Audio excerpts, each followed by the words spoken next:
নমস্কার বন্ধুরা, explore with অনুপ্রিয়ার একটি নতুন ব্লগে তোমাদের স্বাগত জানাই। আগের ব্লগে আমি তোমাদের সাথে শেয়ার করেছিলাম সামথার এবং কালিম্পংয়ে আমরা কোথায় কোথায় ঘুরেছিলাম এবং অন্যান্য বিভিন্ন রকম ইনফরমেশন। আজ আমি তোমাদের সাথে শেয়ার করব আরিটার এবং ঋষিখোলা ঘোরার গল্প। চলো দেখতে থাকো তোমরা। দিন সকাল হয়ে গেছে, আমরা এখন আরিটারে চলে যাব। তাই জন্য সেখানে যাওয়ার আগে আমাদের ব্রেকফাস্ট দিয়ে দিয়েছে। ব্রেকফাস্টে আছে সেদ্ধ ডিম, আর আছে হচ্ছে আলুর তরকারি। আমরা কালকে বলেছিলাম পুরি বানিয়ে দিতে, জানি না কি দিয়েছে, খুলে দেখা যাক। এই তো পুরি দিয়েছে, সাথে আলুর তরকারি আর সেদ্ধ ডিম আছে। এবার আমরা ঝটপট করে আমরা এখন ব্রেকফাস্ট সেরে বেরিয়ে যাব আরিটারির উদ্দেশ্যে। চলো এবার আমাদের জন্য চলে এলো একটু কফি। সব দিন চাই খাচ্ছিলাম, তাই আজ বললাম যে একটু কফি বানাতে। এই কফিটা খেয়ে আমরা রওনা দেব। সামথারে আমরা যে হোমস্টেটায় ছিলাম তার বাইরে এরকম বিভিন্ন ধরনের স্যাকুলেন্ট এবং ছোট ছোট বিভিন্ন প্রজাতির গাছ ছিল। এত সুন্দর লাগছিল সামনে থেকে এই গাছগুলো দেখতে যে তোমাদের সঙ্গে একটু না শেয়ার করে পারলাম না। চলো তোমাদেরকে একটু আশেপাশের সারাউন্ডিংটা ঘুরিয়ে দেখাই।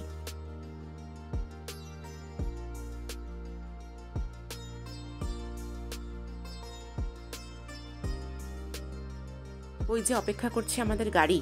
এবার সামথারকে বিদায় জানিয়ে আমরা রওনা দেব ঋষিখোলা এবং আরিটারের উদ্দেশ্যে। এই সমস্ত অফবিট পাহাড়ি রাস্তায় যাওয়ার জন্য তোমরা কিন্তু অবশ্যই চেষ্টা করো একটু বড় গাড়ি নিয়ে যাবার, না হলে কিন্তু তোমাদের ভীষণ সমস্যা হতে পারে। আমাদের টাটা সুমো প্রোভাইড করা হয়েছিল ট্রাভেল এজেন্সির তরফ থেকে। তারা জানায় যে তাদের কাছে সেই মুহূর্তে কোনো ভালো গাড়ি ছিল না, কিন্তু এরকম রাস্তাতে আমাদের প্রচণ্ড সমস্যা হচ্ছিল। তাই জন্য আমরা তাদেরকে জানাই এবং তারা আমাদেরকে অন্য স্করপিওর ব্যবস্থা করে দেয়। দেখতেই পাচ্ছ প্রচন্ড দুর্গম এই রাস্তা। ओ मतलब हम लोग का सिक्किम एंटर करने के लिए पेपर आप ले रहा है यहाँ जमा करके। हाँ मतलब यहाँ से कितने टूरिस्ट घुसा है वो रिकॉर्ड भी होगा, रिकॉर्ड भी होगा, इसीलिए यहाँ पे ये ले रहा है। ओके ठीक है। ড্রাইভার দাদা আমাদের ওয়েস্ট বেঙ্গল থেকে সিকিম যাওয়ার পারমিটটা করিয়ে নিলেন। তারপর আমরা অবশেষে এসে পৌঁছলাম আমাদের প্রথম গন্তব্য ঋষিখোলায়। চলো তোমাদেরকেও নিয়ে যাই আমাদের সাথে ঋষিখোলার ঋষি নদীর তীরে। আমরা এখন আছি ঋষিখোলায়। নিচে গিয়ে তোমাদেরকে পুরো ভিডিওটা ভালোভাবে দেখাবো। চলো, জায়গাটা খুব সুন্দর কিন্তু এখানে, এবং ঠান্ডাটা খুব বেশি না হলেও বেশ ভালোই লাগছে। চলো নিচে গিয়ে দেখা যাক। এইভাবে চড়াই উতরাই পেরিয়ে ঢালু রাস্তা দিয়ে আমরা এগিয়ে চললাম ঋষিখোলার দিকে। ঋষিখোলাতেও কিন্তু থাকার জন্য অনেক হোমস্টে এবং হোটেলস রয়েছে। আমাদের থাকার প্ল্যান ছিল আরিটারে, তাই জন্য আমরা ঋষিখোলায় নাইট স্টে করিনি। জাস্ট একটুখানি এখানে ঘুরে তারপরে আমরা চলে গেছিলাম আরিটারে, এবং আজকে সেখানেই আমাদের রাত্রি যাপনের ব্যবস্থা করা আছে। অবশেষে বেশ কিছুটা পথ অতিক্রম করে ঢালু রাস্তা দিয়ে নিচে নেমে আমরা এসে পৌঁছলাম ঋষি নদীর তীরে। এতদিন এই জায়গাটাকে বিভিন্ন মানুষের ব্লগে দেখেছি, ইচ্ছা ছিল একবার এখানে আসব এবং আমরাও প্রকৃতির সৌন্দর্য উপভোগ করব। আজ প্রকৃতি সেই সুযোগ আমাদেরকে করে দিয়েছে, আর এখানে এসে মনটা সত্যি এত ভালো হয়ে গেল যে বলার ভাষা নেই। অবিরাম স্রোত বয়ে চলেছে, সাথে পাথরের ওপরে নদীর ঝাপটা লেগে এক অদ্ভুত পরিবেশ সৃষ্টি হয়েছে এখানে। কোলে একটা রকম নদী বয়ে চলেছে, এটা যে কত সুন্দর দেখতে লাগছে এটা নিজের চোখে না দেখলে বোঝা যাবে না। খুব সুন্দর লাগছে দেখতে, আশা করি তোমরা দেখতে পাচ্ছ ভালোভাবে। অদ্ভুত সুন্দর, অদ্ভুত সুন্দর। তোমরা যারা এখানে আসোনি তারা অবশ্যই একবার করে এসো। আমি চারপাশটা একটু ভালোভাবে দেখিয়ে দিচ্ছি। এত সুন্দর একটা দৃশ্য যে কল্পনা করা যায় না।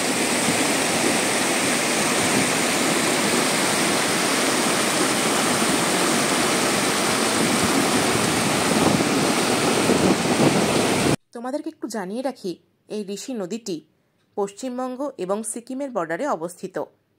এটি সমুদ্রপৃষ্ঠ থেকে প্রায় 2000 ফিট উচ্চতায় অবস্থিত।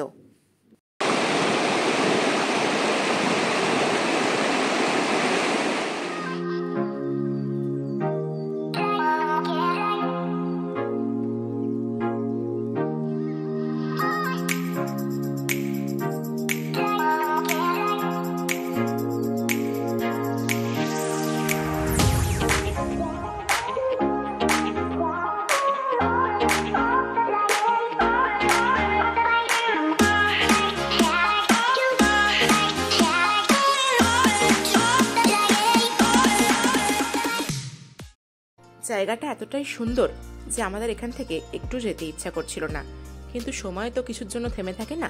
আমাদেরকে এগিয়ে চলতেই হলো আমাদের পরবর্তী গন্তব্যের উদ্দেশ্যে। ঋষিখোলা দেখে আমরা চলে এলাম আমাদের পরবর্তী গন্তব্য রেনক গণেশ টেম্পল। এই গণেশ মন্দিরটি রেনকের প্যাকিয়ং জেলাতে সিকিম রাজ্যে অবস্থিত একটি গণেশ মন্দির। লেখা আছে সাইডে আই লাভ রেনক। চলো ভিতরে গিয়ে দেখা যাক কি আছে কি নেই। চলো। আছি সিদ্ধিবিনায়ক মন্দির, রেনক। ঋষিকোলার থেকে কিছুটা এগিয়ে এসে এই মন্দির। ভেতরে অদ্ভুত সুন্দর মন্দিরটা, ভীষণ পরিষ্কার পরিচ্ছন্ন, দেখলে তোমাদের মন একদম জুড়িয়ে যাবে। চলো ভিতরে যাওয়া যাক। তোমাদের তার আগে মন্দিরের কারুকার্যটা একটু হালকা করে দেখানোর চেষ্টা করছি। এত অসাধারণ কারুকাজ এখানে যে বলার কথা নয়, ভীষণ ভীষণ সুন্দর লাগবে তোমাদের এখানে ভিতরে গেলে। অসাধারণ জাস্ট। আর ভেতরে একটা এত সুন্দর গন্ধ, তোমাদেরকে আমি সেই গন্ধটা বলে বোঝাতে পারবো না। সত্যি এখানে ভগবান বিরাজমান। চলো সামনে থেকে ঠাকুরকে দর্শন করা যাক। এই হলেন সিদ্ধিবিনায়ক গণেশজি।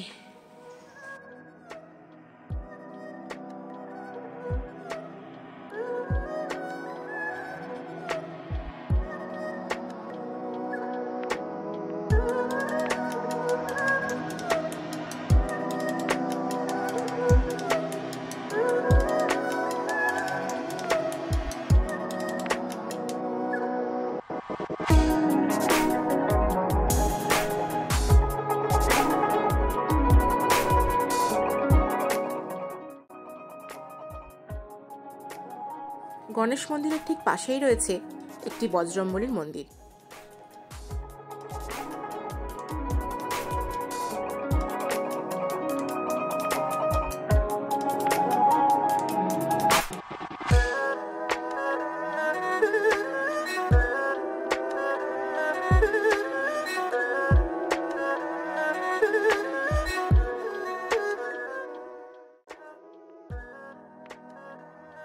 সিদ্ধিবিনায়ক মন্দির ঘোরার পর আমরা চলে এলাম আমাদের শেষ গন্তব্য আজকের আরিটারের উদ্দেশ্যে। আমরা পৌঁছে গেছি আরিটারে, আর এটাই হলো আমাদের আরিটারের হোমস্টে। গাড়ি থেকে যখন নামলাম তখন প্রায় সন্ধে হয়ে আসছে, আর আমাদের হোমস্টেটা ছিল একদম আরিটার লেকের ঠিক অপোজিটেই। তাই জন্য রুম থেকেও আমরা আরিটারের ভিউ পাবো। সারাদিন ঘুরে সেদিন আমরা প্রচণ্ড টায়ার্ড ছিলাম, তাই আর দেরি না করে চলে গেলাম আমাদের রুমে। রুমে রয়েছে একটা এরকম আয়না, এই পাশে রয়েছে টয়লেট, আর রুম থেকে বেরিয়ে ব্যালকানি ছোট্ট মতো একটা রয়েছে, বেশ কিছু পাহাড়ি ফুল, আর একদম সামনেই হচ্ছে আরিটার লেক। রুমটা অতটা পছন্দ না হলেও রুমের ভিউটা দেখে রুমটা পছন্দ হতে বাধ্য। আমরা ভেবেছিলাম ঋষিখোলায় থাকবো, কিন্তু ওনারাই সাজেস্ট করলেন যে তোমরা আরিটারে থাকো, তাহলে তোমরা একটা ভালো ভিউ পাবে। যাই হোক, তো এই ভীষণ ভালো লাগছে এখানকার ভিউটা দেখে। This is Aritar lake. খুবই সুন্দর ভিউটা, ভীষণই সুন্দর। আশা করি তোমরা দেখতে পাচ্ছ। আরিটারের রুম কিন্তু আমাদের একেবারেই পছন্দ হয়নি, কিন্তু ওনারা জানিয়েছিলেন যে অফবিট জায়গায় থাকতে গেলে এই ধরনের হোমস্টেতেই তোমাদেরকে থাকতে হবে। কয়েকটা ছবি তুলে ফ্রেশ হতেই দেখলাম সন্ধে নেমে গেছে, আর ওনারা আমাদের ঘরেই পৌঁছে দিয়েছিলেন চা আর সাথে পকোড়া। সেদিন এতটাই ঠান্ডা ছিল যে সেটা প্রকাশ করার বাইরে। কাজেই এই চা পকোড়া খাওয়ার পরে আমরা একটু তাড়াতাড়ি সেদিনকে ডিনার সেরে নিয়েছিলাম। ঘুম থেকে উঠে পরদিন সকালে ভিউটা খানিকটা এরকম লাগছিল। তোমাদের আমি আমাদের রুমের জানলা থেকে আরিটারের ভিউটা এখন দেখাবো। রাত্রে প্রচণ্ড ঠান্ডা থাকার কারণে জানলাগুলো এরকম ভেপার হয়ে গেছে। ব্যালকনি থেকেও আমরা আরিটার লেকটা দেখতে পাচ্ছিলাম, কিন্তু রুমের জানলাটা খুলে পুরোটা যখন চোখের সামনে দেখতে পাচ্ছি তখন সত্যি একটা আলাদা অনুভূতি কাজ করছিল। রুম থেকে আরিটার লেকের এত সুন্দর ভিউ পাবো এটা সত্যিই ভাবতে পারিনি। যাই হোক, চলো নিচে যাওয়া যাক, লেকটাকে আর একটু সামনের থেকে দেখি। ওই যে দূরে দেখছো হোমস্টেটা, ওইটা হলো আমাদের হোমস্টে।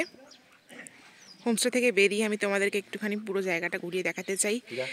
রাস্তা এত, আকাশটা এত ক্রিস্টাল ক্লিয়ার ছিল যে পুরো সুন্দর একদম নীল আকাশ, একটা ঝকঝকে আকাশ দেখা যাচ্ছিল। তার সাথে আরিটার লেক, খুব সুন্দর এই লেকটা। এটা একটা অফবিট প্লেস, এটা অনেকেই জানে না, কিন্তু যখন এখানে এসে দেখবে এখানে সৌন্দর্যটা ভীষণই সুন্দর, ভীষণই সুন্দর একদম। আমরা মিরিক খুব সহজেই চিনে যাই লোকেরা, কিন্তু আরিটার আমরা সহজে বুঝতে পারি না। তোমরা কিন্তু অবশ্যই একবার এখানে এসে দেখে যাবে সৌন্দর্য। চলো সামনে আর একটুখানি এগিয়ে পুরোটা দেখিয়ে দিই তোমাদেরকে। জায়গাটা একদম ছবির মতন সুন্দর, যেন মনে হচ্ছে কেউ রং তুলি দিয়ে এঁকে দিয়েছে।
আগের দিন রাত্রে সন্ধে হয়ে যাওয়ার জন্য আমরা আশপাশটা ঘুরে দেখতে পারিনি, কিন্তু সকালবেলা উঠে আমরা আরিটার লেকের চারপাশটা ঘুরে দেখছিলাম। এক এক দিকে এক এক রকম ওয়েদার মনে হচ্ছিল। কোনো দিকটা খুব রোদ, কোনো দিকটা আবার পাইন গাছের শাড়ি। যে দিকটা পাইন গাছের শাড়ি মানে এই দিকটা প্রচণ্ড ঠান্ডা ওয়েদার।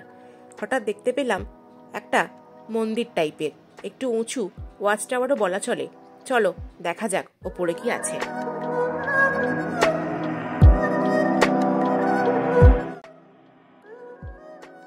উপরে এসে দেখি এটা হলো একটা বুদ্ধের স্ট্যাচু। লেখা রয়েছে অমিতাভ টেম্পল আরিটার। এখান থেকেও কিন্তু আরিটার লেকের একটা খুব সুন্দর ভিউ আছে। আকাশের নীল রং এবং সূর্যের রিফ্লেকশন যখন জলে পড়ছে, সেই দৃশ্য বড়ই মনোরম।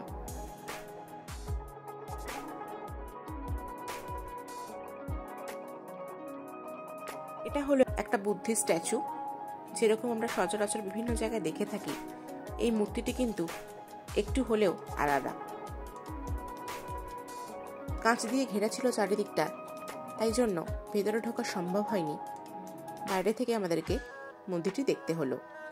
আরিটারে এসে এরকম একটা বুদ্ধিস্ট টেম্পল দেখতে পাবো সেটা ভাবতে পারিনি। ছোট হলেও বুদ্ধিস্ট টেম্পল দেখতে আমার কিন্তু ভীষণ ভালো লাগে।